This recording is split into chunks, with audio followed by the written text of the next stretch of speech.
houve problemas de pedofilia, lamentavelmente, por alguns padres. Pouquíssimos foram provados.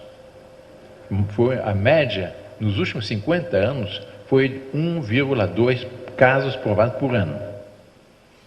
Mas, entre os pastores protestantes casados, houve 10 vezes mais, proporcionalmente, 10 vezes mais casos de pedofilia que entre os padres católicos. Então, não é problema do celibato. E, entre os professores da rede pública nos Estados Unidos, 100 vezes mais casos de pedofilia que entre os padres católicos. Isso são estudos provados de universidades norte-americanas absolutamente demonstrados. Eu dou um outro caso na Alemanha. Na Alemanha, de 1995 até 2010, houve 210 mil denúncias de abuso contra menores. É muita coisa. Desses, apenas 300 com relação a sacerdotes. Mas desses 300, a maioria não era de pedofilia. A maioria eram dos padres que deram uns croques, alguns tapas em algum menino mal comportado, que é a coisa mais normal do mundo. Está na Sagrada Escritura: o bom pai não poupa a vara a seu filho. O pai que poupa a vara a seu filho odeia o seu filho. Está na Sagrada Escritura. Não é verdade, Padre Samuel? Eu, quando fui menino, todos meninos travessos, nós éramos 12 irmãos e faziam travessuras. Em casa eu apanhei bastante. E mamãe era alemã e era com chicote. E eu agradeço mamãe ter apanhado com chicote, me corrigiu. Eu apanhei no colégio. Eram padres alemães também. Quando a pessoa não fazia os deveres de casa, o padre vinha puxar pelos cabelos e toque. Era sadio. O bom pai não poupa a seu filho. Eu vou contar um caso que não tem relação diretamente com isso. Mas tem um amigo cujo avô era fazendeiro no Mato Grosso. No começo do século passado, do século XX. Uma fazenda muito grande, no tempo em Aquidauana, tempo que aqui era sertão. E que não havia, a cidade mais próxima estava longe, não tinha justiça, não tinha polícia, não tinha nada. E esse fazendeiro tinha vários peões. E tinha um peão, sem vergonha, que volta e meia fazia suas artes. Um dia, ele provocou uma moça, filha de um outro empregado. O fazendeiro não teve a menor dúvida. Bom, eram outros tempos. Mandou amarrar o peão num poste no meio do curral, mandou surrar o peão com arame farpado. Depois, aí passou um pouco do limite. Mas senhoras vão ver qual foi o fim da história. Depois mandou salgar as feridas com sal grosso de gado e mandou embora. 20 anos depois, mais ou menos, esse fazendeiro foi ao Rio de Janeiro e foi fazer a barba num salão de barbeiro. O barbeiro pôs aí naquele avental branco, passou o pincel com sabão de barba, etc., pegou a navalha e começou a fazer a barba. Passou na navalha na carocha do fazendeiro. E perguntou: doutor, o senhor lembra de mim? E fazendo a barba. Não. O senhor lembra do peão que o senhor mandou surrar com arame farpado? Lembro. Pois é, doutor. Há 20 anos que eu esperava esse dia encontrar o senhor. Há 20 anos que eu queria agradecer ao senhor ter mandado me surrar. Porque eu caí em mim, eu reconheci que era um sem vergonha, que eu tinha que mudar de vida. Eu fui para Aquidauana, fui para Campo Grande, comecei a trabalhar como oficial no salão de barbeiro, depois eu progredi, hoje eu sou dono desse salão no Rio de Janeiro, tenho uma vida boa. Doutor, muito obrigado. Acabou a barba. Portanto, confiram que está na Sagrada Escritura. O bom pai não poupa a vara a seu filho. E no caso da Alemanha, dos tais 300 sacerdotes, a grande maioria foi exatamente de padres que deram croques na cabeça dos meninos que não se comportaram direito. Inclusive, procuraram acusar o Papa, porque o irmão do Papa, que é sacerdote, deu uns tapas em um menino num coral de Regensburg, que é um coral muito bonito de meninos cantores, e certamente o menino não se comportou direito e deu um tapa no menino. Que se for dado com amor por espírito de disciplina, é uma coisa sadia. Agora, desses 300, a imensa maioria são de castigos físicos. Um ou outro foi de pedofilia. Mas o que equivale em matéria de pedofilia foi 0,044% dos casos acusados na igreja. Que não é nada. A gente vê a má fé dessa campanha. Portanto, peçamos muito especialmente à Santíssima Virgem que nos dê uma sadia indignação contra essa campanha que é feita contra a Santa Igreja, contra o corpo místico de Cristo, contra o Santo Padre. Rezemos em reparação a isso, peçamos a ela que faça cessar esse estado de coisas e que salve a Santa Igreja. A Igreja é imortal. As portas do inferno não prevalecerão, prometeu nosso Senhor Jesus Cristo a São Pedro. A Igreja é imortal. Mas o corpo místico da Igreja está sendo realmente flagelado nos dias atuais. Disse o Padre Samuel que eu cheguei de Turim, onde eu fui venerar o Santo Sudário. Talvez algum dos presentes não saiba o que é o Santo Sudário. O Santo Sudário foi o lençol no qual o corpo de nosso Senhor Jesus Cristo foi envolvido depois da sua crucifixão. Ele foi descido da cruz, é a quarta estação da Via Sacra que nós rezamos durante a Semana Santa, e depois foi envolvido pela Santíssima Virgem, por São João Evangelista, que nos foi dado, que recebeu a Santíssima Virgem como mãe, para nosso Senhor Jesus Cristo, saindo do alto da cruz, e dessa forma, Nossa Senhora nos foi dado como mãe, pelo próprio Deus no alto da cruz, mas depois da sua morte, nosso Senhor Jesus Cristo foi envolvido num lençol. É um tecido de 4 metros de comprimento, por 1,5 metros mais ou menos de largura, que foi conservado desde essa ocasião pelos fiéis. E hoje está na Catedral de Turim. E é o documento mais impressionante que confirma a nossa fé sobre todos os aspectos possíveis e imagináveis. Nunca, em toda a história, um objeto foi tão analisado quanto o Santo Sudário de Turim. Foi analisado pelos maiores cientistas que já houve, inclusive pelos cientistas da NASA norte-americana. Desse cientista da NASA norte-americana, NASA é aquela instituição que manda os foguetes à Lua. É National, como é o outro? É a sigla da NASA, o que é?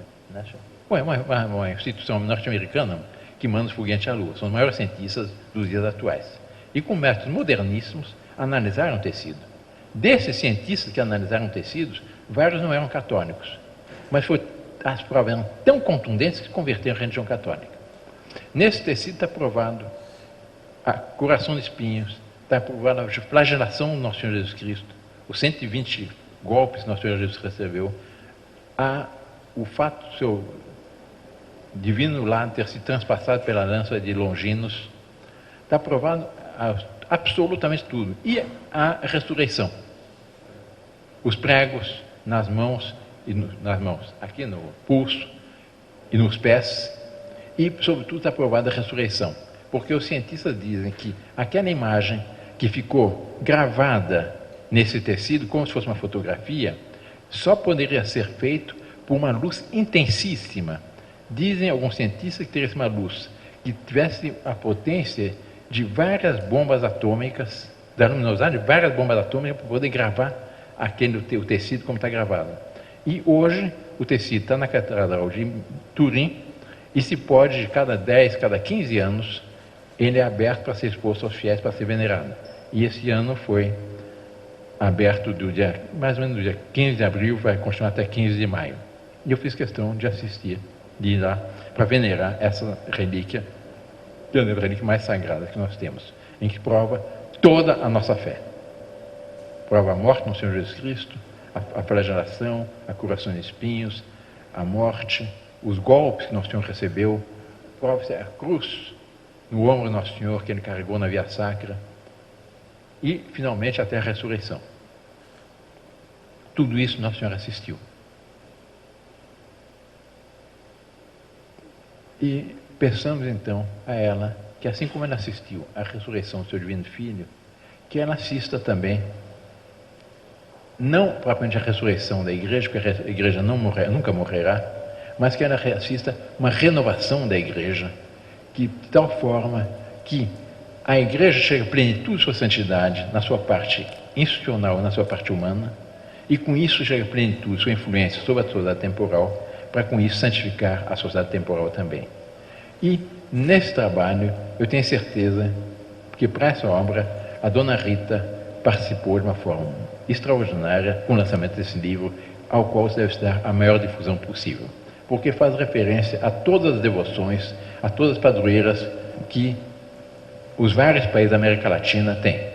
Porque não faz referências a Nossa Senhora Aparecida, a Nossa Senhora Luján, que é a padroeira da Argentina, que aliás é brasileira, a imagem veio aqui do Brasil, a padroeira da Argentina veio do Brasil. Faz referência a Nossa Senhora de Maipú, no Chile. Faz referência a Nossa Senhora da Mercê, no Equador. A história da Mercê do Equador, Nossa Senhora da Mercê do Equador, é uma história lindíssima. Nossa Senhora da Mercê é da Ordem Mercedários. O título da Ordem Mercedários é também muito bonito. É Real, Celestial, Real e Militar Ordem da Mercê, dos Mercedários. Foi fundado por São Pedro Nolasco e pelo rei Dom Jaime de Aragão. Essa ordem, que tinha como missão resgatar os cruzados que eram presos pelos muçulmanos na Terra Santa. Mas depois a ordem cresceu muito e foi mandado ao Equador. E no Equador, na Nossa Senhora da Mercê, que podem ler a história da Nossa Senhora das Mercedárias, Nossa Senhora Mercê, no livro da Dona Rita, tem um fato muito bonito para ver como Nossa Senhora atua de uma forma bondosa e maternal. Havia no Equador, no século XVI, ainda logo no começo da colonização, no começo do XVII, tem uma igreja muito bonita. A fotografia da igreja está no livro de Dona Rita. Nessa igreja, no altar-mor, bem alto, tem a imagem de Nossa Senhora das Mercês, sentada num trono. Uma imagem linda. Eu estive lá, eu vi, muito tocante. Bom, havia no Equador, nesse tempo, um jovem chamado Urraca, de família, e ele sentiu o chamado para vocação religiosa, mas não sabia em que ordem entrar. E todo dia, cada dia ele ia numa igreja. Um dia os franciscanos, outro dia os jesuítas, outro dia os dominicanos, outro dia os beneditinos, outro dia os mercenários, e assim por diante, cada dia numa igreja. Um dia ele foi à igreja de Mercedários e estavam os frades mercedários rezando ofício no coro da igreja. No coro, quer dizer, no altar, do lado de cá da mesa da comunhão, junto ao altar. Terminado o ofício, ele viu que os frades se levantavam e 2 a 2, cada um vinha de um lado, iam diante do Santo Sacramento, que estava no tabernáculo, embaixo da imagem, faziam genuflexão. E ele via que cada vez que os 2 frades faziam genuflexão diante do Santo Sacramento, a imagem de Nossa Senhora os abençoava. Ele viu 2, Nossa Senhora abençoou. Mais 2, Nossa Senhora os abençoou. E mais 2, Nossa Senhora abençoando, abençoando, abençoando. Quando saíram os últimos 2, ele viu que Nossa Senhora fazia assim para ele. Ele disse, bom, é que Nossa Senhora quer que eu seja mercedário. Se ajoelhou diante do sacramento, fez genuflexão, Nossa Senhora abençoou. Ele entrou por uma portazinha que tem à esquerda do altar. Mas eu conto esses pequenos fatos para que os presentes, que a senhora e o senhor estão presentes, vejam como qual é o trato que Nossa Senhora tem com a nós. E eu tenho certeza que todos aqueles que são verdadeiros devotos da Virgem, várias vezes na sua vida, sentiram essa bondade da Mãe de Deus, daquela que do alto da cruz, dos cuidados da mãe, quando Nosso Senhor disse a São João Evangelista, eis a tua mãe. Pensando, portanto, ela que proteja nossas famílias, proteja o nosso Brasil, proteja nossa igreja e proteja o Santo Padre. E, mais uma vez, eu sugiro que todos aplaudam a dona Rita de Cássia Sacheri, autora desse livro, que fará tanto bem à cidade de Brasília e ao nosso grande querido Brasil. E nós vamos querer que a maior divisão possível.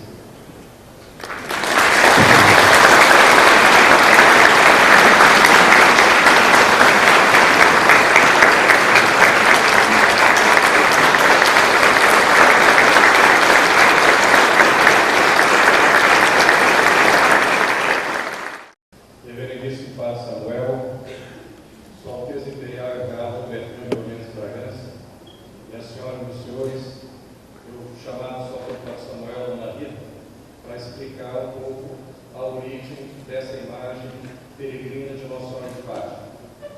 Essa imagem que percorre as famílias da campanha da SOS Família e Juventude, campanha Nossa Senhora de Fátima, abençoai nossas famílias.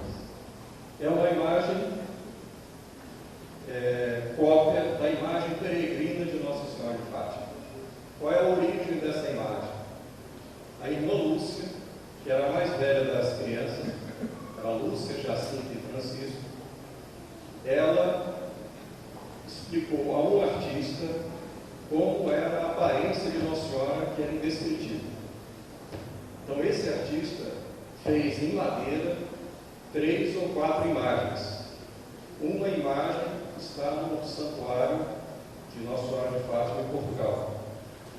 A outra imagem, com o senhor americano, que é o presidente da RUAG, do Exército Azul, o senhor Louis Rafter, John Rafter, que adquiriu essa imagem.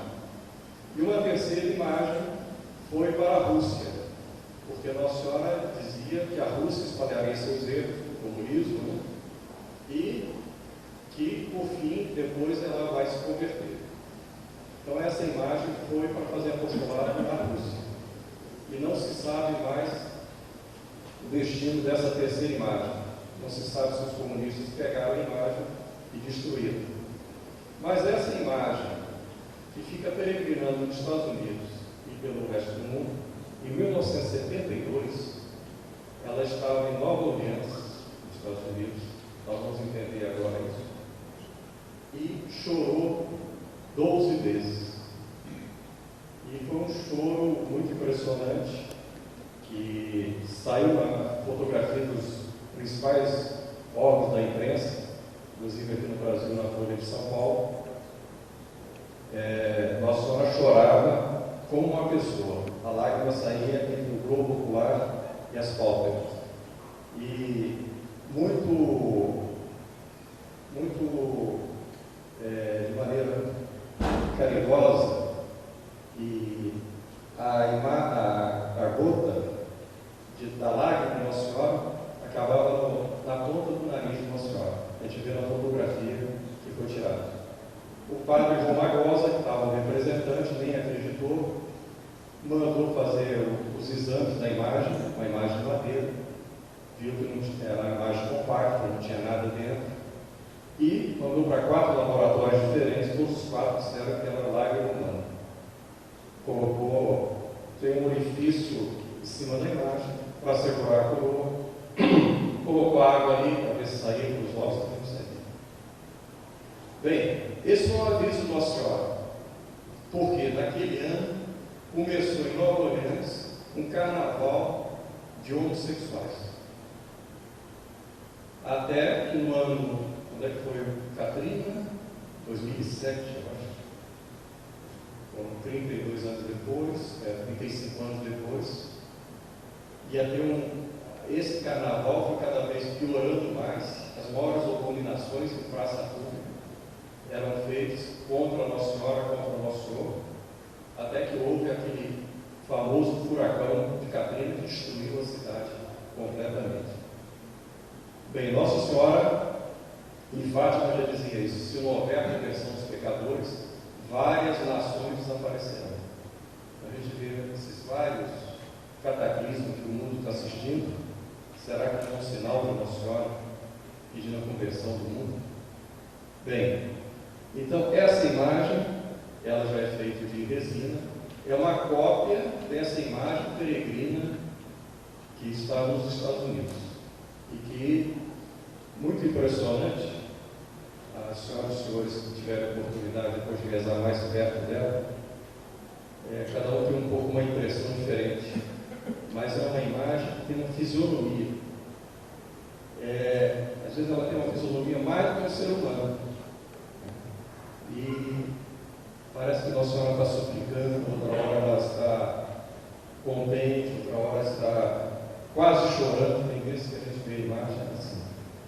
Outro dia estava na casa de uma família e o menino levado para cima e para baixo, como disse o Dom Bertrand, que corria, e não parava quieto. Aí quando começou a rezar diante de Nossa Senhora, o menino parou e ficou olhando. E depois foi na cozinha e falou para a mãe: mãe, eu estou todo arrepiado, porque Nossa Senhora sorriu para mim. Impressionante.